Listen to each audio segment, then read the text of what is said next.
All right, so a couple of news items tonight that are of importance in the fantasy football world. So the first one, and again, this is the Fantasy Sports Boss, Mike Kineski. If you don't already subscribe, hit the subscribe and notification buttons before I get into the gist of the video here. But obviously the big news of the day is Kenneth Walker undergoing surgery for what Pete Carroll is saying is not a sports hernia, but it could be some sort of hernia or abdominal injury that needed to be repaired.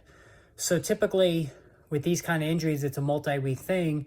Carroll spoke optimistically that Walker will be ready, or not will be ready, but could possibly be ready. He said they're going to do everything they can to have him ready for week one.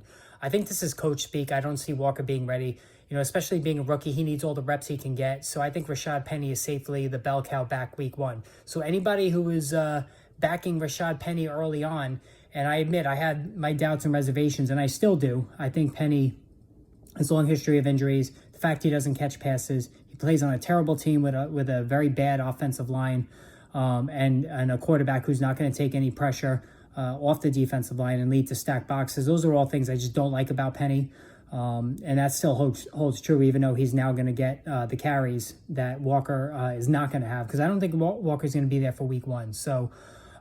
Even from the beginning, I didn't think Walker was going to be the starter. I thought at the very least it would be a split arrangement between the two. Now Walker, could be looking at week 2, week 3, depending on, how slow he recovers from this injury, but some sort of hernia, some sort of abdominal injury. So Penny now gets a slight boost. I would say a little bit more than a slight boost now, with Walker being absent. Now, speaking of abdominal issues, Joe Burrow, this one's interesting to me because, he had not practiced at all until doing some drills today for the first time this summer. And we knew he had the appendicitis, but what we didn't know is that the appendix actually burst. And Burrow admitted today when speaking to the media that he lost abdominal strength, which he's going to have to rebuild. And this is a fairly significant thing because having a strong core, a strong abdomen adds velocity to throws, and allows a quarterback to really unleash a throw with full force. And of course, Burrow being able to at optimum throw the ball down the field with his optimum strength is what we want if you are an investor in Burrow. But the fact that he's going to have to rebuild his core strength to a degree is a little disconcerting with the season quickly approaching. He's not going to play in any preseason games. So now the realization of Burrow having a somewhat of a slow start to the season is very much in play. So this obviously would affect Jamar Chase. This would affect T. Higgins. This would affect Tyler Boyd.